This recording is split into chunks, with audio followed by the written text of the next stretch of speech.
రామయ్య కొన్ని వాచ్లను 500కు కొని 700కు అమ్మాను. అయినా వచ్చిన లాభశాతం ఎంత? సొల్యూషన్ చూద్దాం. ఇక్కడ మనకి క్వశ్చన్లో అడిగింది లాభశాతం. ఇక్కడ వాచ్ని కొన్న రేట్ వచ్చేసి 500 రూపాయలు, కొన్న వేళ 500 రూపాయలు, అమ్మిన వేళ 500కు కొని 700కు అమ్మాడు.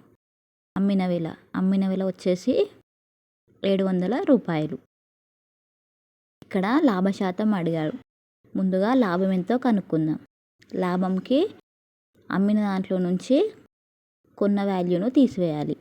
మనకి లాభం తెలియాలంటే అమ్మిన వాల్యూ నుంచి కొన్న వాల్యూ తీసివేయాలి. అమ్మిన రేటు 700, కొన్న రేటు 500, తీసివేస్తే లాభం 200. ఇప్పుడు లాభశాతం ఎంతో కనుక్కుందాం. లాభశాతానికి ఫార్ములా వచ్చేసి లాభం బై